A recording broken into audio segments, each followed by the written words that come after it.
list. We're talking about the opportunities that the natural disasters may create for improvement. So, our city, we're in LA, things on fire. So that's, kind of, the top of everyone's discussion. So we, having a different type of mind and approach to certain things. Everyone is, looking at the disaster of it, the devastation of it, but we took a step back and was like, wait, this could be an opportunity for some opportunities. You know what I'm saying? So how you feel? I'm feeling good. Well, first and foremost, big shouts out. My heart goes out to all those affected by the LA wildfires. Definitely. That's something that I'm pretty sure, most people may have thought would happen, but maybe not in their lifetime, especially to this extent. Just the level of devastation. Whole cities have been, one specific city, Palisades, just looks like a bomb was dropped and, a big part of their neighborhood and their community, and, major institutions like the Gelsons is gone. The Rouse is gone. And other, prominent landmarks. Half of the high school, I want to say, got burnt down. One of the middle schools, I believe Marquez Elementary, that got burnt down. Like I said, whole houses and communities got burnt down. But again, there's always a silver lining in everything. And again, like you said, that's what we kind of want to talk about today. Yeah, definitely a shout out to all those people who lost their homes and their businesses. Businesses, right? It takes a lot to, have a home in Pacific Palisades, like that takes millions. Right. And to have a business in the Palisades or in Malibu. I know one of my spots in Malibu that I frequent with, Moonshadows. Yeah, that's gone. That's gone. That hurt me. I know a couple people that went to Pacific Palisades High School. They're devastated that their school is gone. Matter of fact, one of my nephews is currently in Palisades, so I don't know how that's going to work out with them getting a new school and all that, what they're going to do after that. But definitely, it's been a challenge for all of us. Yeah, man. It's tough because me personally, that's the area that, I frequented. I used to actually coach back in 2012. Shouts out Coach T. We coached the women's basketball team up there for varsity. So I used to go up there all the time. I'm very familiar with the area. Again, the Gelsons is an institution up there. That's where we would go to get lunch, or any sort of videos and it was time to eat. So, it's a devastating, like you said, we use it, and I'm using that word because that's the only word that kind of, that comes to mind because, again, this just reminds me of the devastating scene that we've seen in some of these movies, like the Independence Days, the Armageddons, those types of movies, and it really looks like that up there. And it just, it sucks. But again, with every bad tragedy that happens, let's just try to find some silver lining, of course, and see, how we can take advantage of this opportunity moving into the future. Right. Because I think it definitely has some opportunities. Yeah. Oh, yeah. So what are some of the opportunities that come to your mind? Well, one of the first things, being, real estate related, how we build houses. I think that is going to have to kind of, redefine how we build houses, the building codes, and high risk areas in this regard. Because again, a lot of whole neighborhoods burned down. And it's funny because one of the videos you'll probably see in this moment, there's a house, and right next to the house that was burnt down to a crisp, there's a house right next to it that wasn't even touched. Right. And so, now we have to wrap our minds around what was this house made of? And is this the blueprint going forward for building houses in these fire areas? You know what I'm saying? Yeah. And it was just totally, and there was a whole bunch of things that they said that didn't have the windows were a certain type of window. It was built with concrete and steel. And, right. There was a lot of little components to the makeup of the house that they said it was a lot of fire resistant materials that was used. Right. And even as you see in the video, the car of the neighbor who was parked in the driveway, it was like burnt to a crisp as well. And it was like wow, it's just amazing how that fire didn't even touch that. So basically, it said that, for example, you have a sterile perimeter, no vegetation except for the planters. Also, no vents and eaves or tempered glass windows. Yeah, tempered glass. Yeah, that's what. Even with the deck, interesting. So LPE floating deck, Class A rated, basically as fire resistant as steel and concrete. Mm-hmm. So again, like we now can. We got verifiable data in a sense. Like we got good data now on how houses are to be built. It's in high risk environments for fire, because again, as you'll see, this house survived, and and as you see around it, it's like a ghost town. Literally a bomb was dropped and everything got eviscerated except for this one house.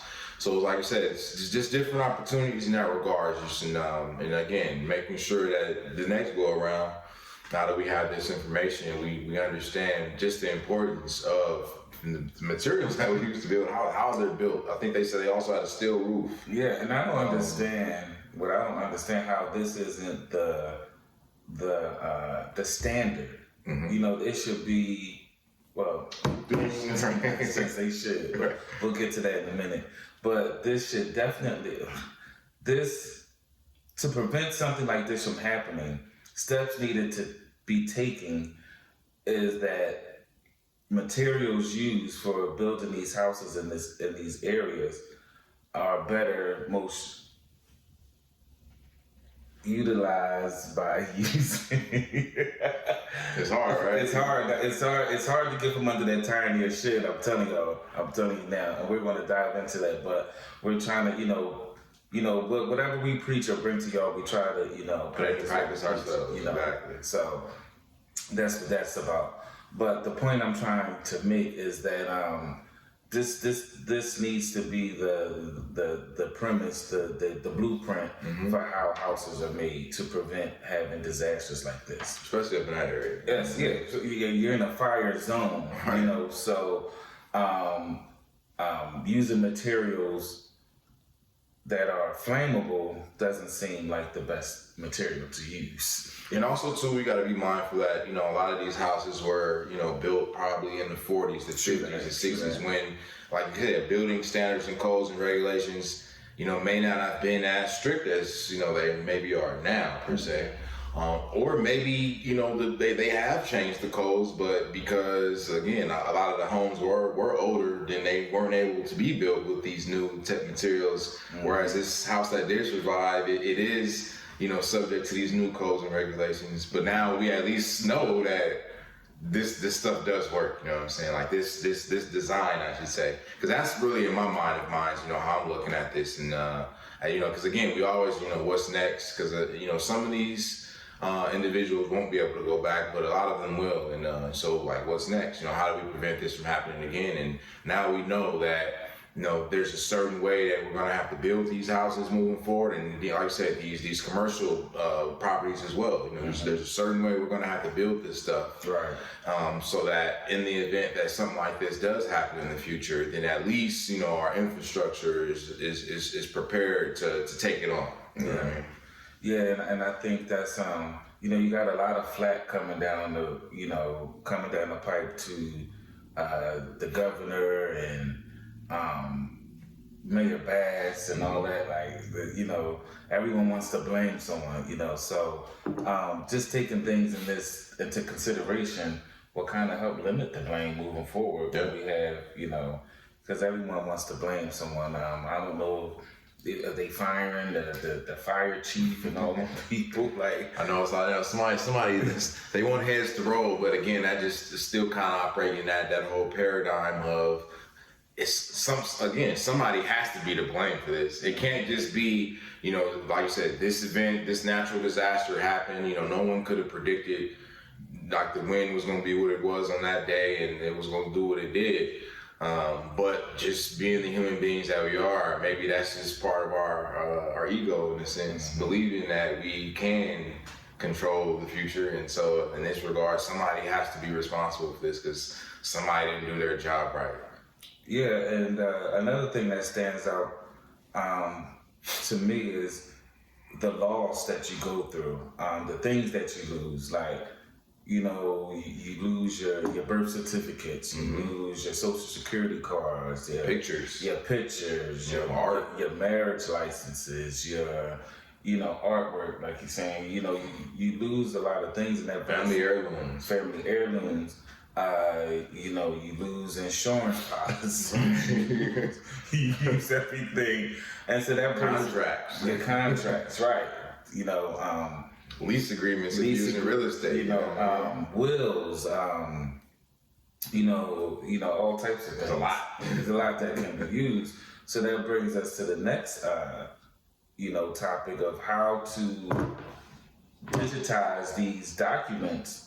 So when, in case there's emergency or disaster like this, you still readily have your major documents accessible. Right.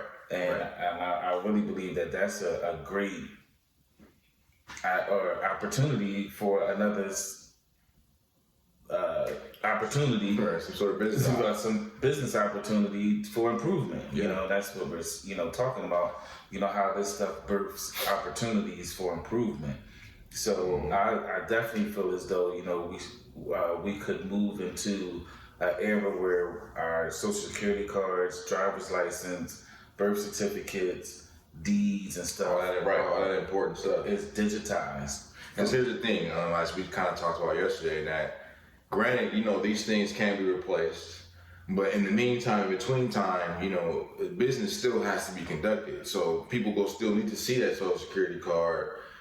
They go still need to see that birth certificate, registering little Timmy or Samantha back in the school, so it's just like, in the meantime, in between time, then we got to go through now the bureaucratic red tape of going through these public agencies to get you the DMV, for example, and in cases like this, obviously they're gonna get a rush of this.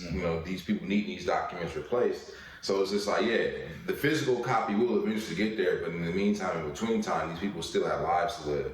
So how do they live those lives now that they don't have these specific documents? Because again, business is still going on. Business is still being conducted.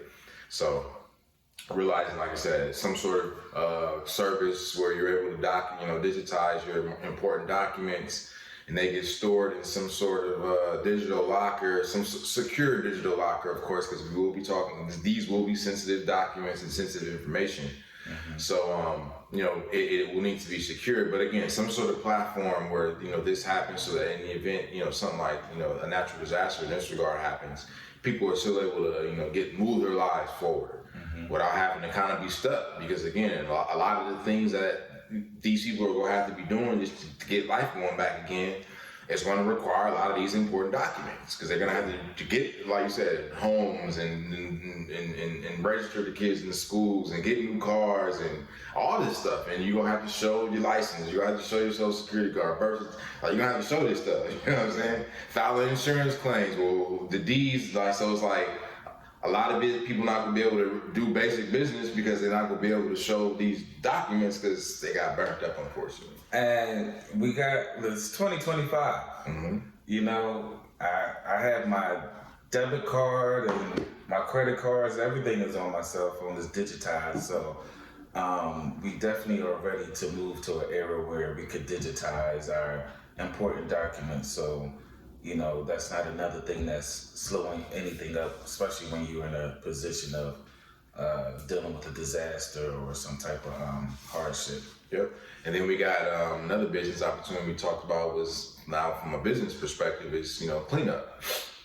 That's going to be big demolition, cleanup. So if there's a lot to clean up. You go be a contractor, if you got a contractor's license, or you're looking for a new business to start, a new opportunity, I should say, to take advantage of. This is going to be one of the areas that's going to need your services. So keep your thinking hat on and be prepared, because the opportunity's coming. Yeah, so, and just, if you're looking for a business or looking, you're a young professional out there, entrepreneur, this is how we have to look at situations and opportunities. Like what they say, find the silver lining in every situation. This is a great opportunity for us to put our minds together, come up with creative solutions that can, generate some revenue and income. Right. Like we said, cleanup is going to be big, and I'm sure there's not enough cleanup details out there. And so, even if you're not the one cleaning up, you could be the person that can get the people together. The organizer, right? The organizer of it. Getting the contracts, and you just outsourcing. And you outsource the help because there's a huge mess to clean. Simple play, ladies and gentlemen. And this is what people do all the time. I believe formally it's called like the middleman strategy, where you're basically, so again, there's going to be cities and just county entities, etc., private entities. It's going to be contracts out there for work to be done. So you might just be the person that goes out and get the contracts. And then once you get the contract secured, then you go and find, the contractors to actually go do the work. And then, so like I said, you get the contract for $1,000, you sub it to them for $700, and you just collect the $300 on top, and then you just go do that over and over again. So it's like you said, it's going to be opportunities for deal makers, as well as just technical contractors to get the work done. So let's see how you take advantage of this. But again, opportunities abound in natural disasters like this, and so again, our hearts go out to those affected by it. We're wishing you all the best, and again, there's going to be tons of resources and opportunities available to get them back on their feet. But in addition to that, just from a capitalistic business entrepreneurial perspective, there's still will be opportunity there as well. Yeah, I heard someone say success is looking at finding success, or the next successful thing is looking at what worked and what was successful, and then going back to find out what they missed. Yeah. So in this instance, we have a disaster here. We can capitalize off, what they missed, and water, for example. Got to figure out a way to make sure the water is available first and foremost. Because to me, it's like, it sounds so crazy to watch the shoreline on fire, and the shoreline being the shoreline, meaning is on the shore. In fact, literally on BCH. That's the ocean right there. Limitless amounts of water right here, but right here is just burning to a crisp. And there's no way to get this water here to put this fire out that's less than 5-10 feet away. Literally. So. And it's just like, is there some sort of science behind this that we don't understand, where the sea salt has some sort of adverse effect on fires? I don't see how it would. Well, I think I heard someone say, don't quote me on this, I believe they were apprehensive of using the salt water because the salt water does something to the ground after the water is laid or sprayed or poured on the fire. The salt in the water does something to the ground. Kind of might erode it or something like that. Yeah, which gives an extra hurdle they got to jump, to say the least. But at the end of the day, let's deal with that and put these fires out. Right. And then we can deal with cultivating the land or the ground or whatever the case may be. Right. So, yeah, so just always, I know it's hard to, stay positive in times like this, but we always have to, be mindful of what's next, and, how can we grow and, come out of this stronger and better out of any situation, Yes, sir. Not even natural disasters, whatever situation you in that life, dealing with relationships, partnerships, friendships, whatever, you always want to gear your mind to think of what's next and how do I come out on top, using this experience to, perpetuate me into the future, a better, stronger, smarter, wiser person.